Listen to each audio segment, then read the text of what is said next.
the official Zoomcast of Rock and Roll Fantasy Camp. He's an American guitar legend and musical director for the Conan O'Brien Show. Hear untold stories from Jimmy and his musical guests. They will talk music, its influence, culture, and future on The Green Room with Jimmy Vivino, with special guest John Sebastian.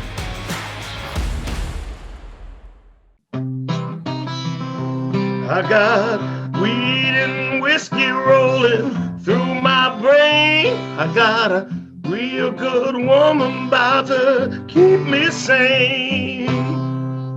Hey, Jimmy Vivino here in the Green Room with Jimmy Vivino, me. Welcome. Tonight, my guest is John Sebastian, my really good pal and longtime running buddy. And you probably know him from the Lovin Spoonful and from his iconic impromptu set at Woodstock in 1969. And probably you hear his songs all the time on commercials these days. We'll get into it right now with John. It's going to be a lot of fun. Well, man, good to see you. I mean, we've talked on the phone through this whole strangest time we could never have even thought about. I don't think Ray Bradbury could have written about this, you know. Absolutely. And we lived through it, and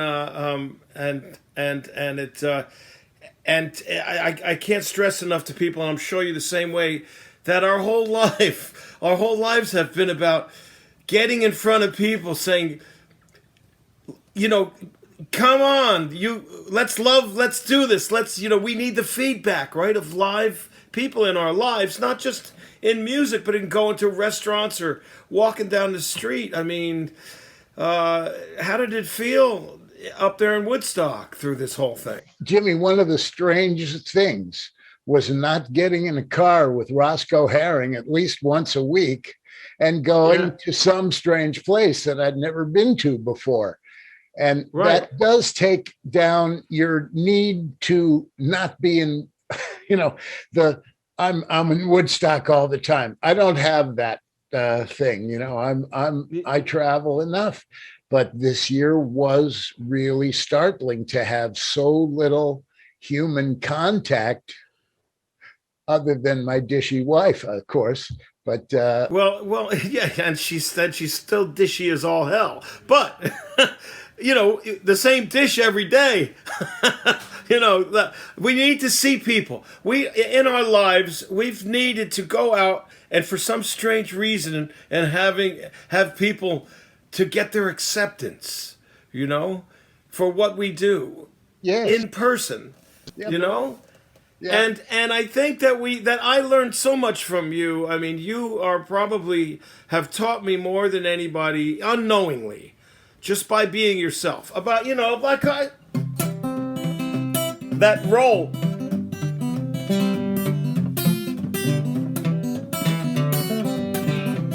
I don't know what you followed guys around. Let's go way back. I like to start these conversations with, did you go through your parents' record collection at 5 years old like I did and start to say this is what, start picking stuff out? What was in there? Can you remember? I know your father, a quick synopsis, because we could just talk about John Sr. all day, was the world-class best harmonica concert player that did, with orchestras, Mozart, like Villalobos wrote him pieces. I mean, so you had a lot of classical music, right? You probably had a lot of classical music, but what was there that you remember? So, Jimmy, we had things like the Woody Guthrie 478s package, but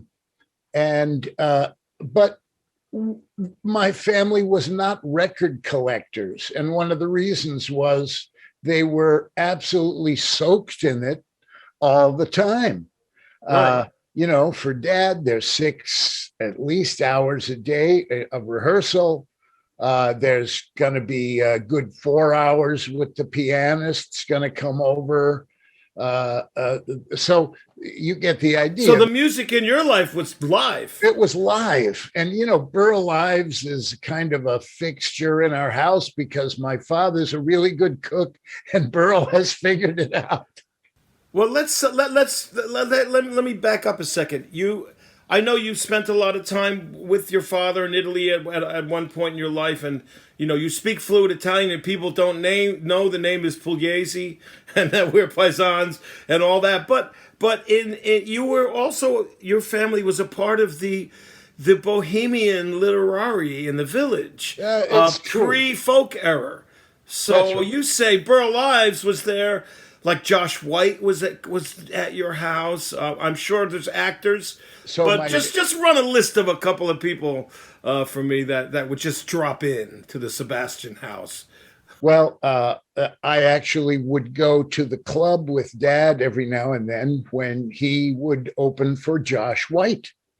Yes. And in fact, that's when I met Donnie. We were both, I think, 6 and playing on the floor of the green room. Talk about the green room, man. We were running that green room while the dads were on stage. They couldn't get to us. So yeah. So no, I often, because he's Donnie to me. Did you take it for granted these were just friends of your parents and?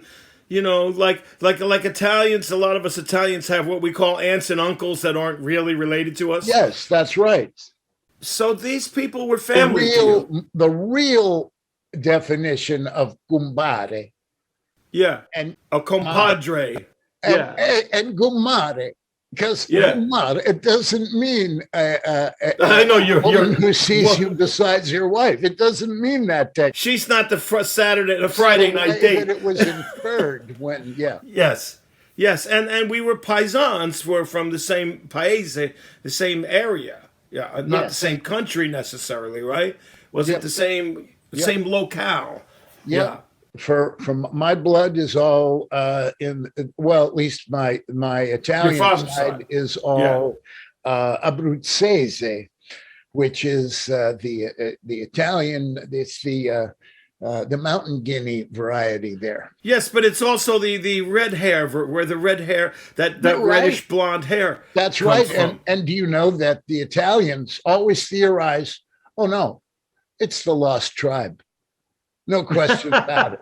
That's are the Vikings. The Vikings raided up there, and I don't know if I told you this recently, but my brother Floyd did that roots thing, and found out that the Vivinos from Catanzaro, from Calabria, from Sant'Andrea, are 100% Albanian. Now, I'm not surprised. My favorite Italian woman is Albanian Italian. Yes, and one of our favorite friends, John Belushi, was Albanian. The Belushi brothers are Albanians. Okay, so little John, he's what? Messing around with the piano or the harmonica? Or is the seed, did it take rock and roll, or was a music seed there before? So my folks had very good friendships. And one of them was with a woman named Inez Carrillo. I can't believe I remembered this woman's name because I was 5 when Dad said, well, maybe you go over to Inez this time instead of Inez coming here. And so I would go over to her house and we had the 5-year-old version of a piano lesson. Well, then I started to, I composed something called The Little Piggy's Waltz. And somewhere the paper is in this house. Okay. So, yeah. So I played this little thing and she wrote it down and then taught it to me on the paper so I could see the relationship. It was very, very sweet. I forgot everything about this in 20 minutes. But after that experience, there were really key things for me. One was the fact that because my dad would often do these things that were called harmonica symposiums, And that's where you get to hear 6 or 8 different styles of harmonica playing. Yeah. There's the Boraminovich guys with the really cool technique and the chord harmonicas and all of that. Oh, yeah. Then there's the pop guy, who can play Strangers in Paradise better than like anybody. Adler, right? What was his name? Luther Adler? No, Larry Adler, something. yeah, was Larry in Adler. there. Not The Harmonicats. my interest, but yeah, I was more excited by Johnny Puleo. But Yeah, okay. that's just me. The other thing they'd have is the classical player, that would be Dad, and the blues player. And that would inevitably be Sonny Terry, because Sonny was in New York during this time. So one day, Dad comes home with a silver acetate. It's not vinyl. It's a silver acetate of a fox chase. And I play this thing, and I cannot believe my ears. And I cannot understand what's happening, because I've seen Sonny play, and I know he doesn't have the button. He's playing with this little thing. Well, of course, it drove me nuts for weeks and weeks. And I happened upon, while slurping on the harmonica, the fact that the tonic is here on the draw, not on the blow. Right, that's right. That's right. That was really that's that moment, because we call it I know if I'm playing in G, you'll play in C. You'll have a C harp, and the draw is the tonic. Correct. And then you all have found ways, because I've been talking a lot about Alan Wilson recently at Blind Owl, and all that he did for the blues by finding Son House and teaching him how to play again. But the fact that he had a little trick on that song On the Road Again, where he went into the harp and shaved one of the reeds or did something, bent it, so he could get that. Harmonicas are tunable if you have a razor blade and a very, very teeny pair of tweezers. Yes. The razor blade changes the. That's right. Yeah. That's what you're trying to do, is move it a half a tone or so. When I knew you played harmonica, and we'll talk about some of the things you played harmonica on, but when you and I worked together, and the first time I remember it was time for us to do an encore, and you said, wait a minute, I'm going to go out there and do this little thing first. You don't have to do the whole thing. But there's a particularly interesting part where it sounds like you're 2 harmonicas playing at once, which I think might be something your dad taught you. That is definitely, that's having Dad as a dad. Absolutely. Do you mind if I not at all? Not at all. So, I think what you're referring to is a little piece that sort of ends with a piece that my dad wrote about me. And it was called JB's Happy Harmonica, because he saw me kicking a can down the street and playing a harmonica. And, obviously for a harmonica player, that was thrilling to him. Yeah. So he wrote this little piece, but I usually start off with a little kind of bluesy.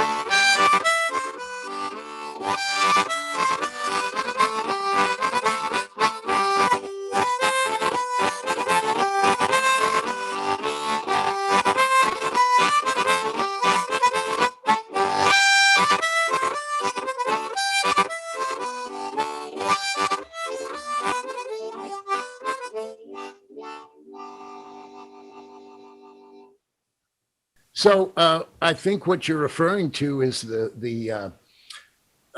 what they call tonguing, and it happens with training.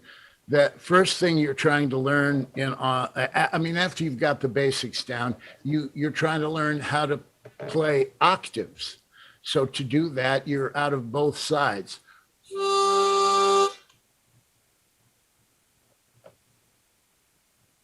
Yeah, yeah. Now, once you got that, now you can go.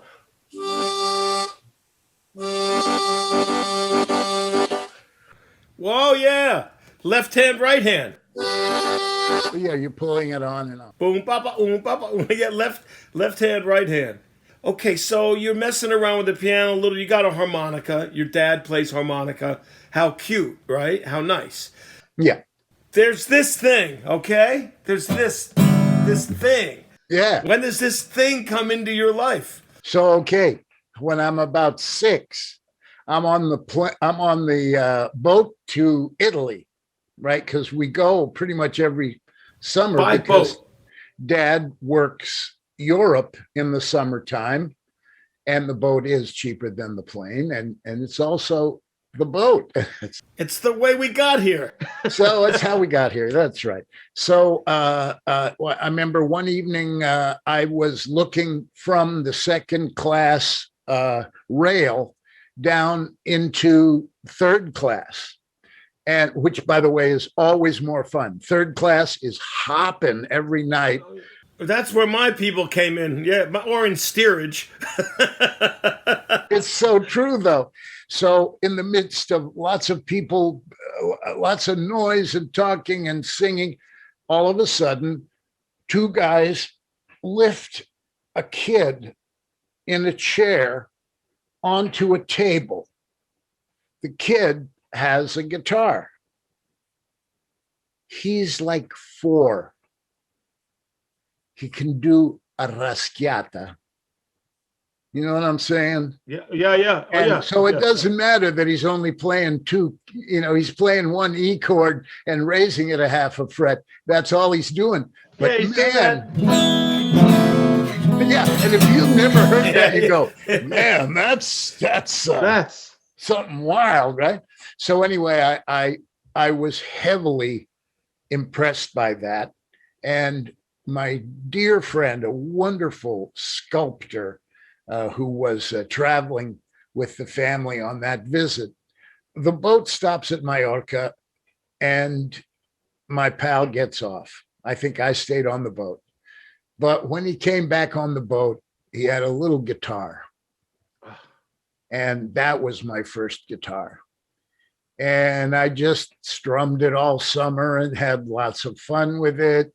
But I never really tried to make it make sense until several years later. We're living in Rome now, and there's the American radio station, and I hear Heartbreak Hotel.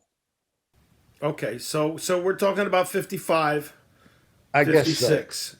Yeah, 56 actually. Yeah. Right. Okay. Yeah. And that and Hound Dog, I was just out of my mind. I couldn't imagine how that was happening. And so then when I got back to the States, I was pointing at something else as far as a guitar. And Dad said, look, let's go over to Second Avenue, because being a real musician, he knew that you don't buy from the first time, you don't buy from the music store. You go to the pawn shop, because that's where you find the beautiful $12 Royalist guitar. Yeah. And a nice Stella. Yeah. And that was my guitar for the first 2 or 3 years. By that time, I'm getting into prep school, and that would be 8th grade for me, because I started the Blair Academy in 8th grade. And so over those years, it was a kind of an exchange process. I'd play the little red guitar, this little $12 guitar, And then I'd go, if I sawed at these string holes, I didn't know what they were. Yeah. The wires would get lower. That would be good. So I did it. And I'm going, man, it's easy as hell now. I'm going to. Yeah, you're getting the nut slot, right? Right. You're bringing the nut slot down. Yeah. And so, of course, I mean, it's only going to be good like that for about 2.5 weeks, but it's rock and roll, so though. Easy to play that I could sell it for twice what I bought it for. So you were in both businesses now. Now is when, that's right. I'm now entering the guitar business. The guitar collector, trader, and player. Yeah. So then I have a Harmony Crusader, which nobody can identify for me or say that yes, that model existed. And I have that for 2 or 3 years, and the same thing happens. I sell that. And then I get out of Blair, and this same sculptor that's been, on my dad's kids, he's the guy going, Johnny, you got to pay attention to the kid. He says, he sounds kind of good, And years later, I asked Dad, so, were you excited by something I played or what? He said, no, it wasn't how you played. It was how you tuned. Now, okay, the fact is that I have now logged already at least 15 years of listening to a piano tuner at least twice a week. Yeah. So you're natural. Yeah. So that really was the beginning of actually having a good guitar, and that was a little New York Martin 0016 NY. Oh, love those. Oh, love those. And they don't make them anymore. And I did turn up an amazing rebuild from Matty Humanoff. Yeah. So that was my instrument for several years. And then it was practically a con job. It's a whole separate story. But I went to see Valentine Pringle because I was carrying guitar for Lightnin' Hopkins. Yeah, that's interesting. Now, you had already now you had appreciation for the blues, which you got way back from Sonny Terry and Josh White. So you knew there were these guys that did this thing that probably got to your soul more than anything musically, right? So Sam Hopkins, and for those who don't know, John lived in the Village, lived in the West Village. That's right. And as it turned out, my dad did a television show when I was 16, I think. And it was a very kind of Sunday afternoon television show before there was national public television or any of that. And this show was very highbrow, and it had an English actor that recited some Shakespeare. It had my father playing a couple of things. It had Sam Lightnin' Hopkins as one of the guests, and this beautiful 16-year-old girl with no shoes, who of course turns out to be 16-year-old Joan Baez. Okay. I think I've seen Pete Seeger on this show before too. Well, that's another show. Show. Okay. So, but there's young Joan, right? You've got to fall in love with two things now, the music and Joan Baez. The thing that struck me was that this cool chick, and there was no cooler, was completely taken aback when he started singing, you got to fan it. You got to fan it to keep on rubbing it, that diddly down dang. And I was going, she's really liking this. Sam Hopkins, boy. So the show happens. Dad and Sam are already ready to talk because Sam understands that Dad and Sonny Terry are pals.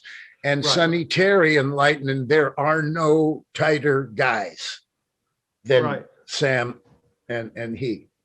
And Sonny didn't take to too many people, you know. No, but I'll tell you what, I could walk into a club, like the Bitter End or something, where Sonny and Brownie were playing, and come in and be talking to somebody and say, "Is Sonny in here?" And I'd hear from in the other room, I'd hear, "Is that Johnny Sebastian's boy?" Yeah. For those who you don't know, Sonny was blind, right? And his hearing was acute. Right. That's right. Acute hearing for sure. Yeah. So Lightning finishes the set, and he puts his guitar in the case, and he folds the case, and I reached for the handle.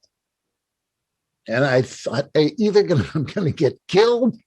I don't know what's going to happen, but this is a chance, and I'm taking it. So I take the guitar case. Sam barely notices. He just, oh yeah, the white boy's, doing what he's supposed to do, pick up my guitar.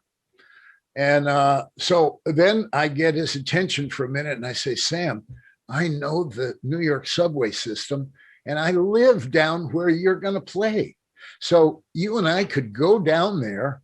You could even leave your guitar at my house until you work or whatever it is.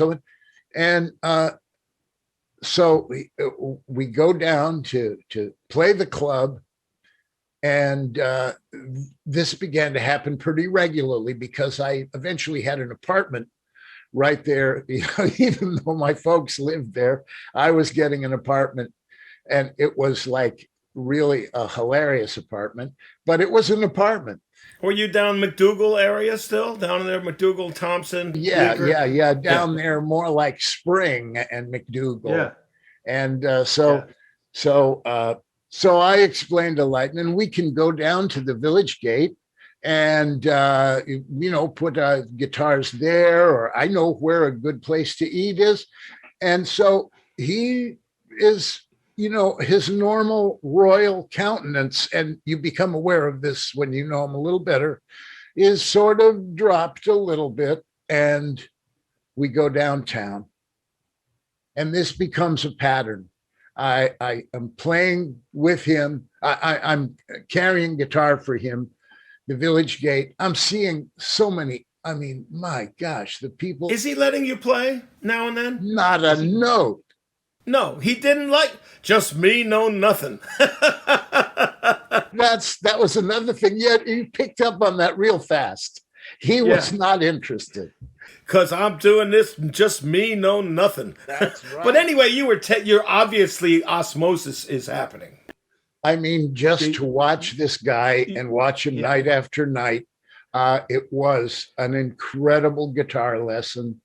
And it was an incredible lesson in stagemanship, because despite the fact that he was having this experience of suddenly it's all 15-year-old white kids, he was playing in a nasty bar 2 weeks ago in Centerville, and now he's at NYU.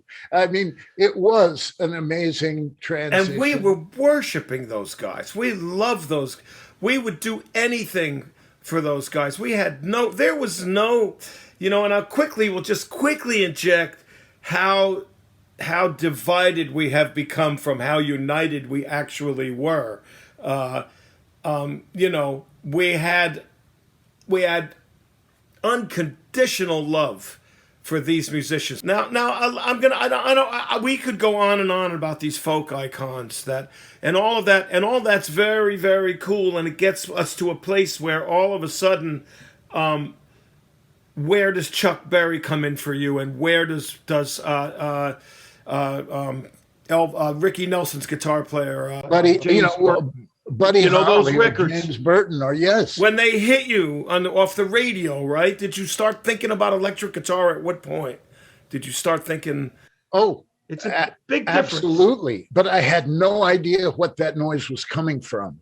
You have to Yeah. remember that's, I'm thinking You had not "Gee, seen my one yet." Harmony Sovereign doesn't sound that way. You had not seen, and by the way, I'm gonna step away, and you'll notice that I have Robert Jr. Lockwood on. Nice. A very rare, or very well. I'm gonna step away 1 second, and something will come into the picture. Nice. Nice. This is the guitar, not yours, but this is the Harmony Sovereign. And that is the model that I borrowed from Timmy Harden to play the Woodstock Festival. Yes, we'll get to that, but I always say to people when people say to me Harmony Sovereign, I say, watch Sebastian at Woodstock and see what he's playing, and I'll tell you the story about how you'll tell the story. But anyway, here's the Harmony Sovereign you're talking about. So this is what you had graduated to, and a lot of guys were playing these, Yes, what I actually when I had this moment where this friend going down to the same club, I began to see Valentine Pringle quite regularly. Now, Valentine Pringle was a protege of Harry Belafonte's. Yes. And just a miraculous baritone. Man, this guy had an enormous voice. And he really was trained as a musical kind of a vocalist, for musicals and so on. But he had obviously, or Harry Belafonte had figured out, no, we're going to get you some Chain Gang songs, man. You're going to be real convincing with that voice. And so they worked out an act, and Val was there every night, and usually he was opening up, usually for Sam or somebody. And if I'm not mistaken, Spike Lee's father played bass with them. Bill Lee, I believe. I did several sessions with Bill Lee. I so admired his playing and wanted so much to gain some kind of proximity. I did not understand so much. Is all I can say about it. But you did understand what you didn't understand. So that's the first step. Okay, there's a list of things I need to know. So electric, we're talking about, where does the electric guitar come in? So anyway, you got to go in steps, because now, because of Valentine and his big voice, I have to sell my wonderful little New York Martin, because if I want another guitar, I have to sell this one. There ain't I'll just get another one and have a little guitar closet. That you got to wait for Crosby, Stills, Nash for that to happen, really. Yes. So the next instrument that I bought was a Guild F30, a maple guitar. It was nice and big and loud. Loud, big sound. Yeah. And that was the guitar that I ended up taking to Blair Academy. All right. When I go in at eighth, now I'm in 8th grade, 9th grade, and in there. And that's when folk music is still at Blair Academy. It's just coming over the horizon. Whereas I'd been soaked in it. Here it is. It's way in the distance. But what's there? Oh, yeah. So we all become doo-wop singers.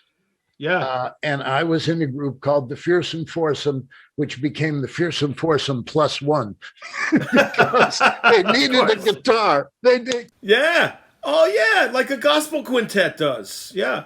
You need the guitar. Yeah. That's why Dion played guitar. Because the Belmonts, a lot of times they play with just Dion playing the chords. I'm not singing. Surprised. Yeah. Yeah. So now you're in a band. This is your first band, really. This does have the effect. And the other thing is that at Blair Academy, if you want to see female flesh, you're going to have to get a job with the band, because that's the only way. Because what happens eventually is the band goes with a bunch of guys. Yeah. I will not go into the state that those guys were in, but we would also go, and we're the casual, like the band guys. So I was realizing we're getting the girls, even though we're 2 years younger than most of these people, you know? So anyway, that was another light going on. And really, that'll be the day. Yeah, buddy. Yeah. Was the time that I said, I'm not going to get this sound with any of these guitars that I've played. And I don't know, again, I wasn't refined enough yet to know what that was. Right. And you didn't have a house that sat around the TV either, you know? That's true. It's the only reason, you know, we would watch television very often because Mom's very best friend, Vivian Vance, would come on once a week on I Love Lucy. She played Ethel Mertz. Yeah. And so then the other thing that you would see during those same time slots was the Nelsons. And you'd see Ricky Nelson. And there's James Burton back there. There's James Burton. And that was my first, okay, that looks like what it is. Yeah. And he's got that red Telecaster. It didn't look red on TV. You know, just the, gray or something. That's right. Yeah. He had that red Telecaster, and that was the coolest looking thing, right? What is it? So great. So great. So your first electric then becomes what? Your first electric. The first electric, I don't even remember, because there was a time when I was handling several guilds. This was still a little bit before Zali and I get together. The minute that Zali Yanofsky and I get together, and Yanofsky is playing the S200 Thunderbird Guild. Okay. So Zal, folks, I'll back up. We're talking about the Lovin Spoonful getting together. Zali and John being the two guitar players. Yes. Zali had this strange looking thing that only Muddy Waters was playing besides him. Yeah, the only two people played it for about a week, Jimmy. Because they gave it to him. They gave it to him. But Zali chose to play this instrument. So they loved Yanofsky, and they began filing instruments. I was an idiot, Jim. I did not know, because at that point, I had been watching Steve Boone's brother, Skip, who was in another band called the Sellouts, because they played unapologetic rock and roll in the Village, like right next to Bob Dylan. Right next to, and they're like, we're playing rock and roll. No, that's right. We really are.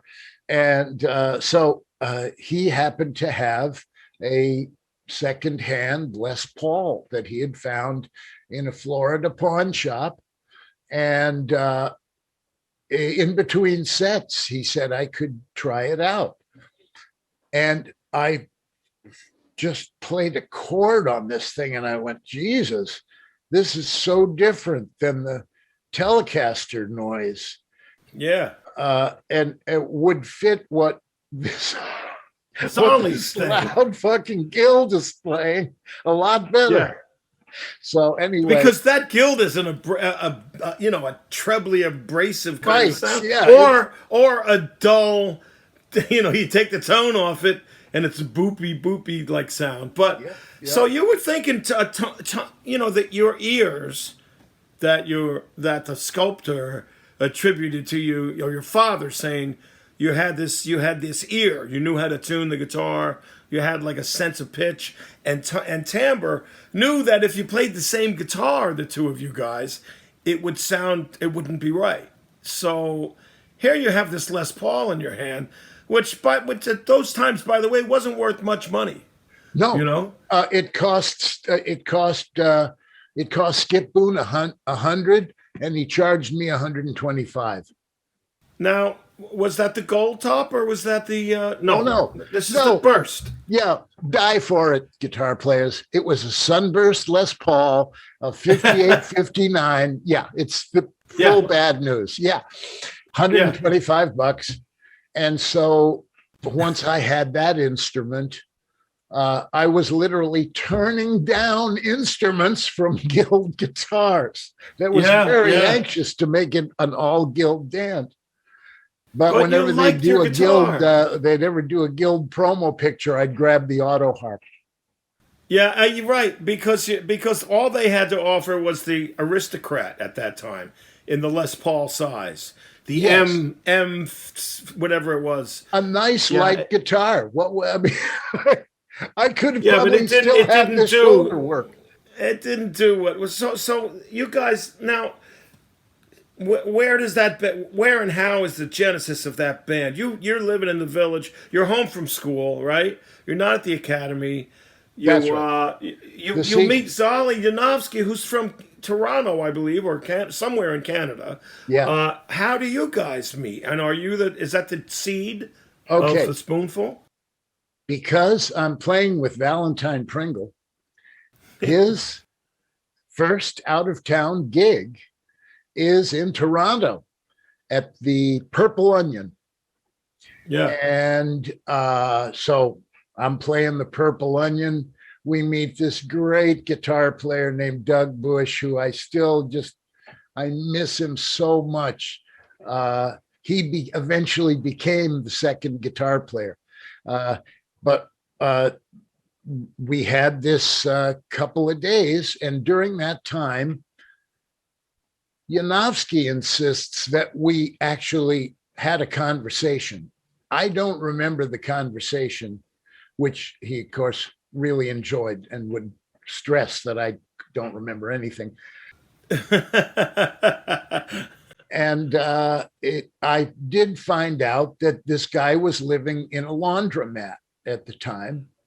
And so I go back to New York, and then I get this gig again. Val Pringle gets me to Washington, D.C., where he's opening for the Big Three. Yeah. Big Three being the dawn of the Mugwumps. Yeah. Which was a band that included Cass Elliot and Zal Yanovsky and Denny Doherty and James Hendricks, not Jimmy. Yeah. And that was a whole experience in itself. You heard Cass Elliott's voice for the first time. So that was it. Was that every time after the show, we would either be, me and Val would be coming up. I've got my instrument, and Val takes up the whole staircase. I would say that. Yeah. There's a lot of him. And so here we're kind of getting through. And Cass is already copying his act. So that when she comes up, and what does she pick? See my berry, oh, this morning in my mind. And Val is kind of looking at her like, do I approve of this? Yes. But she was fearless, man. Yeah. But it was just, I was laughing so hard that we kind of became buddies over that. And then there was another, a return engagement. I get to know her better. And she keeps saying, oh, you got to meet Zowie and Denny. You got to meet these pals. Yeah. You know, blah, blah, blah. So it's a while before she calls up. One time I'm in New York. She calls up and says, look, I'm up in Gramercy Park. I got an apartment. And the Beatles are on tonight. And why don't you come by, because Ringo's going to be there. I go, Cass, you mean Ringo's going to be at the Ed Sullivan show? She says, no, he's going to stop by the apartment. Oh, afterwards. Yeah. Okay. So I can't quite figure this out, but I go up to Gramercy Park. And of course, who opens the door but kind of a really tall, kind of more Jewish looking Ringo Starr. If you think about the way that moment, Zal had the right hair, and he had the nose, coming out through the hair, and the whole picture. Yeah. So there we were. We sit down. The Beatles start playing on Ed Sullivan. Neither one of us is ever without our guitars during this day, so we take our stuff out. And we're sort of playing along, and we're making jokes about, hey, this isn't new, you know. And you guys have that hootenanny head too of everybody playing. We can play along with the TV. I got that chord. Yeah. Yeah. And the whole revelation of the fact that they were composing their own music, it came across to me real fast. And playing, there was no wasted bodies, okay? That's right. Everybody sang, everybody played, you know? That's right. And we didn't see that, you know, we kind of people saw it before. I didn't see the Crickets on TV with Buddy, but they were the first band, self-contained rock band, I think, probably on TV, were Buddy Holly and the Crickets. Because remember, those guys are back there, that'll be the day. Just going, That's you right. know, That's simply. Right.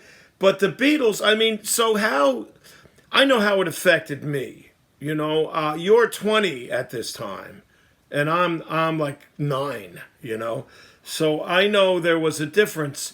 To me, it was my seeing Lightning Hopkins for the first time. So someone with a guitar singing, you know. But for you now, you're already in the game. You're in the game already. Yeah. Where were you when you first saw Sam? I didn't see Sam until much later, man. It was like in the 70s, you know, when he came around.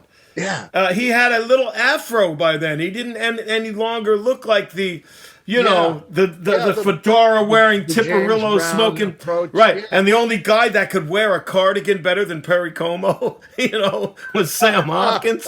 Who else would go on stage with a cardigan sweater and make it look like only Sam Hopkins? And by the time I see him, it's a polyester suit and a little afro, you know, and Ray-Ban still.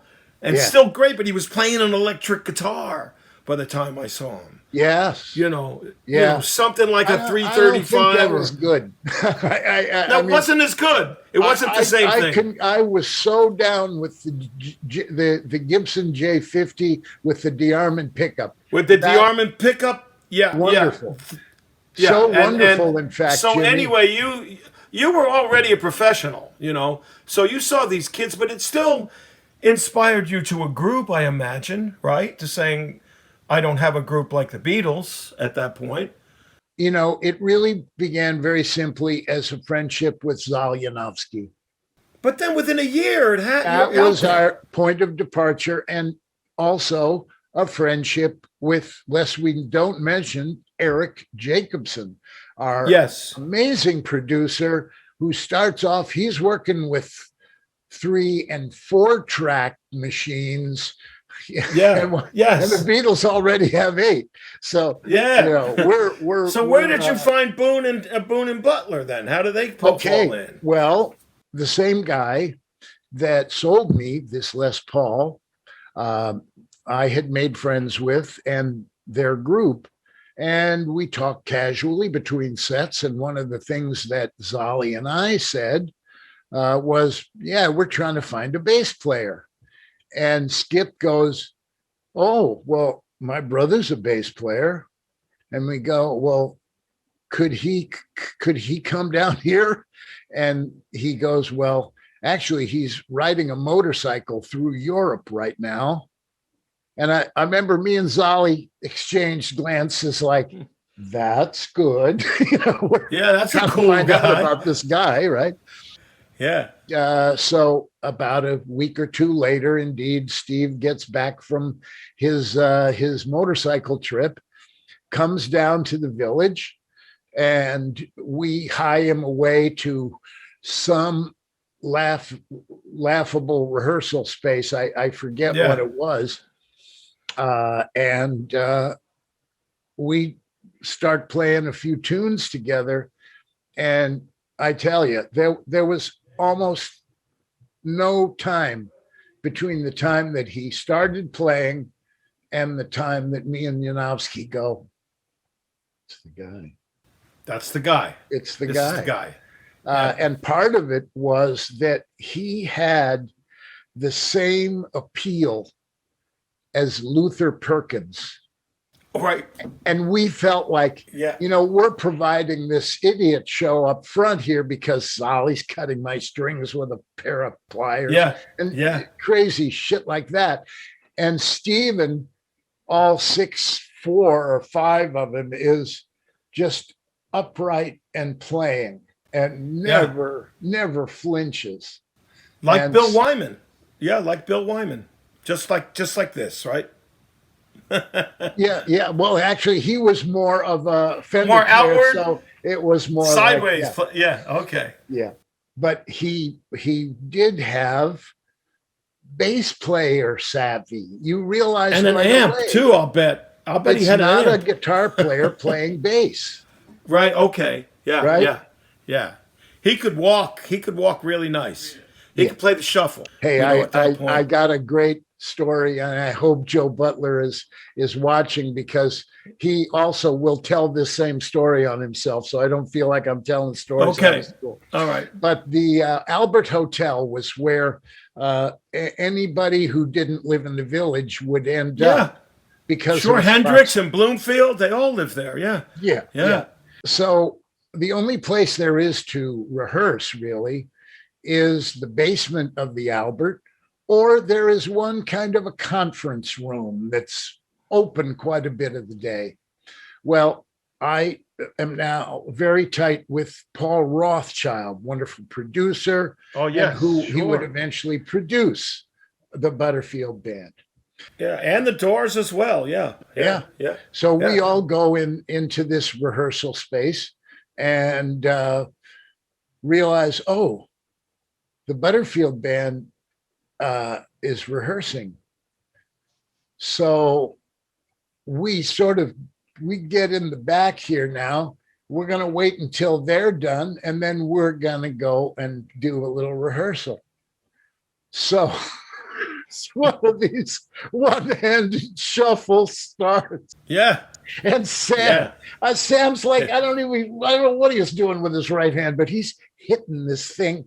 He's playing a Chicago double shuffle where both hands are on too. Yeah.